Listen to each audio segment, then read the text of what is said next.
Program saya tidak muluk-muluk dan tidak mengada-ada, serta tidak juga memberikan mimpi bagi warga Kota Padang, seperti sekolah gratis, kesehatan gratis.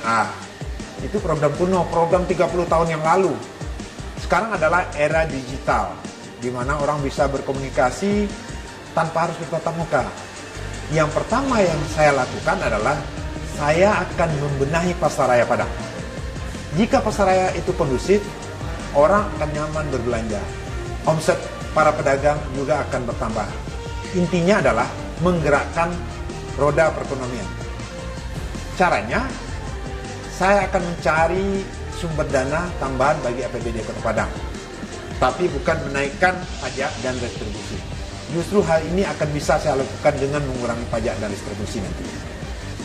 Ada 5 sumber pendanaan dalam membangun suatu daerah. Yang pertama adalah dana dari APBD atau PAD sendiri, kemudian bantuan dari provinsi atau tingkat 1, kemudian bantuan dari APBN atau pusat. Yang keempat adalah dana hibah, dan yang kelima terakhir adalah investasi. Pada masing-masing pos pendanaan itu selalu ada alokasi untuk kota. Persoalannya adalah bagaimana kita bisa menggaitnya di setiap kementerian.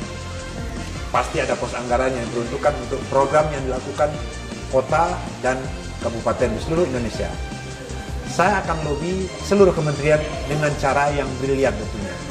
Saya akan tawarkan ide-ide saya bagaimana membangun Kota Padang ini. Kita akan guide dan disebut dengan otak. Begitu juga halnya dengan investasi. Saya akan ajak para investor untuk berinvestasi di Kota Padang. Kota ini memenuhi syarat untuk hal itu. Kita punya pelabuhan terbesar dan terlengkap di pantai barat Sumatera. Alam kita sangat indah dan tingkat kriminalitas termasuk yang paling kecil di Indonesia. Nah, jika dana itu masuk, maka perekonomian kita akan menggeliat. Para orang tua bisa menyekolahkan anaknya ke perguruan tinggi bukan hanya di Kota Padang, tapi bisa di perguruan tinggi ternama, baik itu di Pulau Jawa maupun di negara tetangga. Saya juga akan mengevaluasi kebijakan pemerintah kota terhadap pegawai negerinya untuk mengumpulkan zakat, menghilangkan uang makan karena harus puasa Senin Kamis. Anda harus tahu, urusan agama adalah urusan manusia dengan Tuhannya. Pemerintah hanya memfasilitasi, bukan membuat aturan yang menyeragamkan orang beribadah. Anda punya rezeki dan cukup sehisap, maka Anda wajib mengeluarkan zakatnya. Kepada siapa? Ya terserah Anda, ya kan? Tidak ada urusan pemerintah untuk mewajibkan zakat, harus diserahkan pada sebuah lembaga. Karena soal zakat adalah soal ibadah, dan ibadah itu urusan kita dengan Tuhan kita.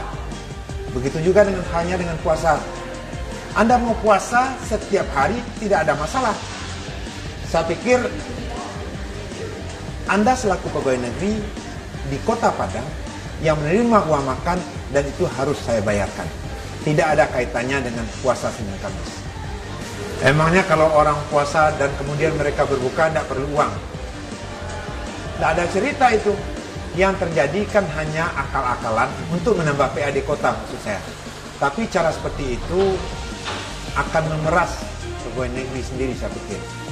Jika Anda seorang pegawai negeri, bagaimana bisa bekerja dengan tentram jika pendapatan Anda dikurangi tanpa Anda merasa ikhlas? Bodohnya lagi, di dunia ini hal seperti itu hanya terjadi di Kota Padang. Bahkan di Mekah Al-Mukarramah sendiri, tempat Ka'bah berdiri, pemerintah di sana tidak pernah menjadi pengumpul zakat bagi pegawainya. Tapi kalau memfasilitasi Anda beribadah, itu baru kewajiban pemerintah. Misalnya sarana Anda beribadah ingin direnovasi, mengganti lantai semen dengan lantai keramik, itulah pekerjaan pemerintah. Anda beritahu saya, insya Allah dana APBD akan saya sisihkan dan akan saya alokasikan untuk hal itu. Bernegosiasi dengan berbagai pihak untuk menggait investor bukanlah hal yang sulit bagi Desri Ayunda. Mengingat pengalaman bapak 3 anak ini selama menjadi karyawan PT Semen Padang. Karena kepintarannya, Desri telah menduduki berbagai jabatan strategis di PT Semen Padang. Sejak tahun 2010, Desri dipercaya menjadi Direktur Utama PT Igasar hingga saat sekarang.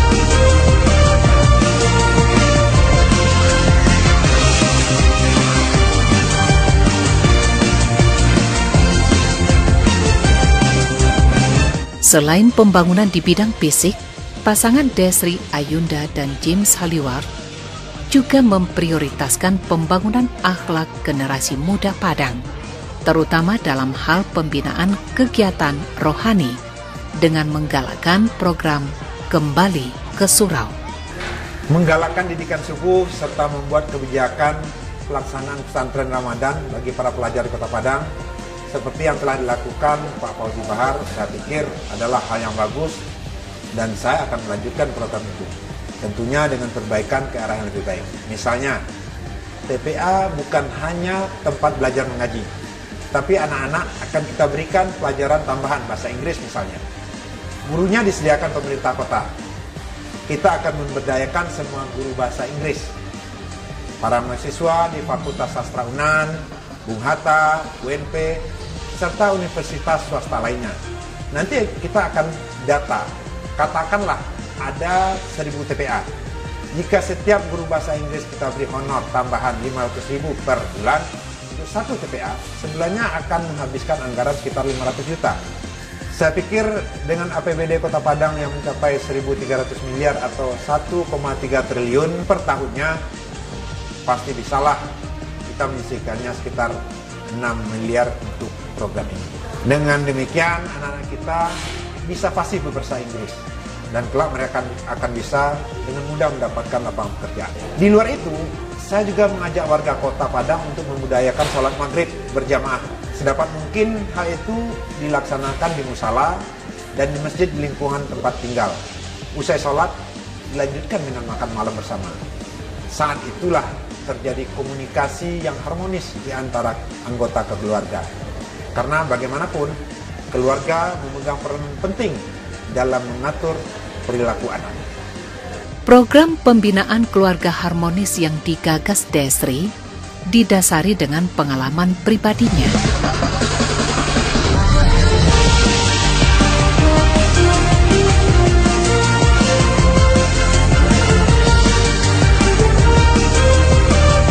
Dengan melakukan komunikasi yang intens dengan keluarga, Desri berhasil mendidik 3 anaknya.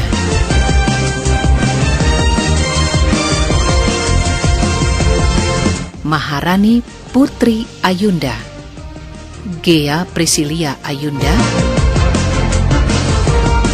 dan Astrid Triafani Ayunda menjadi pribadi yang tangguh serta mengikuti apa yang disarankan Desri selaku orang tua.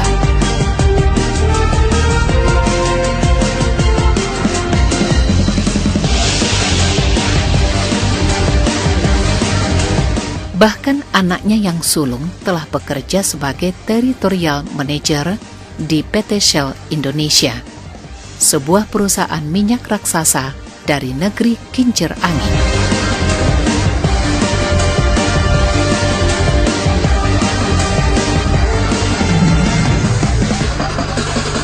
Desri juga menaruh perhatian yang besar terhadap generasi muda Padang. Bersama dengan wakilnya, Desri telah menggagas sebuah ide untuk mengoptimalkan keberadaan Pantai Padang sebagai pusat aktivitas kaum muda. Tak hanya itu, pantai air manis yang selama ini terabaikan akan disulap menjadi destinasi wisata yang menarik. Kepiawaian James Haliward yang menjadi Kepala Dinas Pariwisata Sumatera Barat tak diragukan lagi. Maklum, di saat dia memimpin pariwisata Sumatera Barat lah, kegiatan balap sepeda Tour de Singkara dilaksanakan. 5 tahun kemudian, Tour de Singkara telah menjadi event yang berskala dunia dan menjadi incaran pebalap internasional.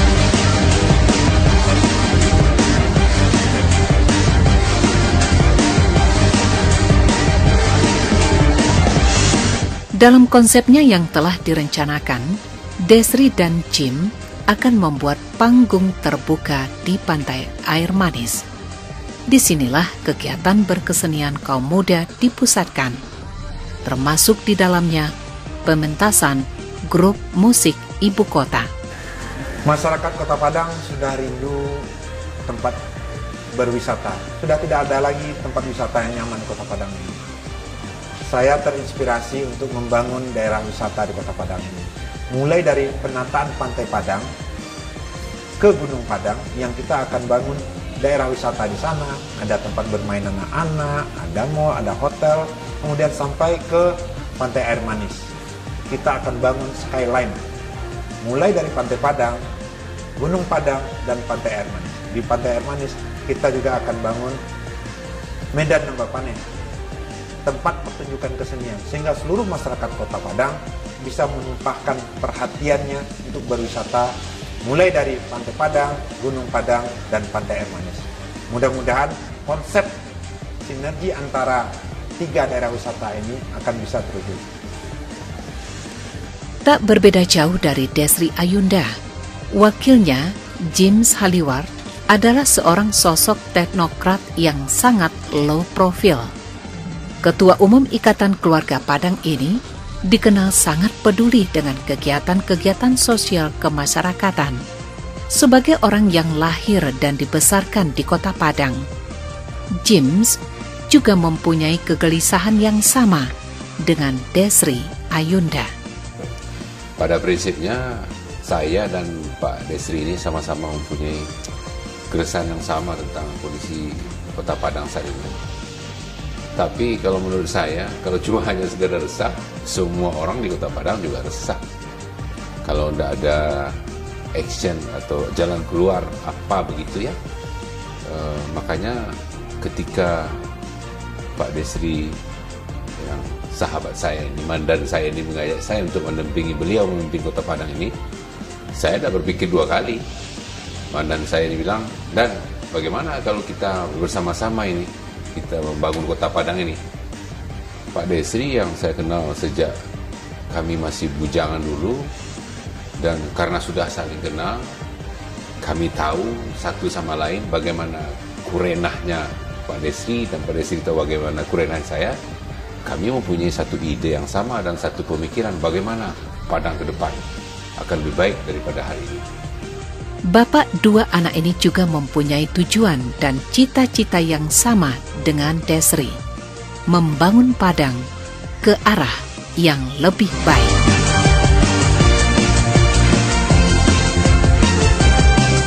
Nah, ini seluruh masyarakat harus tahu, seluruh masyarakat Kota Padang dan di mana saja, soal kenapa saya bersedia menjadi wakil wali kota. Buat saya maupun mandan saya, Pak Desri, istilah wali kota dan wakil wali kota itu hanya istilah jabatan saja. Bagi kami berdua, yang penting nawaitunya, iktikat baiknya itu. Yang kami pentingkan bagaimana saya dan mandan saya ini membangun Kota Padang ke arah yang lebih baik, bukan untuk mencari pekerjaan. Nah, ingat ya, saya ini guru besar dari Universitas Andalas, dan saya diberi tunjangan gaji yang tidak kecil oleh negara ini untuk membangun supaya bagaimana masyarakat atau mahasiswa bisa menjadi cerdas untuk kejayaan bangsa. Saya diberi tunjangan oleh negara sampai saya meninggal dunia. Begitu juga dengan teman saya, mandan saya ini, Pak Desri Ayunda, bukan pula sembarangan orang. Beliau ini yang jebolan Fakultas Ekonomi Universitas Andalas ini, dia bukan hanya sekedar sebagai seorang direktur utama sebuah anak perusahaan yang besar, tetapi beliau juga yang saya ingat ini, beliau ini adalah alumni KSA Lemhanas. Untuk mengikuti Lemhanas dengan tingkatan KSA ini tidak sembarangan orang bisa masuk ke dalam. Setahu saya untuk Angkatan Bersenjata atau TNI itu levelnya bintang 1 ke atas. Nah, beliau ini lulusan Lemhanas ini, kalau untuk ukuran Sumatera Barat, he is the best one, he is the perfect, nobody is like him. in this country. He is smart. He is a very good man, and she has the best job at the best situation. Jadi saya pikir dengan kemampuan yang saling mendukung, saya sebagai seorang teknokrat dengan pendidikan yang cukup tinggi ya, lalu dengan didukung pula oleh Pak Desri Ayunda sebagai seorang manajer, gabungan keduanya ini menurut hemat saya adalah pasangan yang ideal dan sangat cocok untuk memimpin Kota Padang ini untuk 5 tahun depan. Insya Allah, tentu tanpa dukungan seluruh masyarakat, kami tidak bisa berbuat apa-apa. Oleh sebab itu, moto kami, bersama untuk perubahan. Apa yang dicita-citakan Desri memang menjadi impian sebagian besar warga Kota Padang. Mereka berharap Allah Subhanahu wa Ta'ala mengabulkan keinginan itu.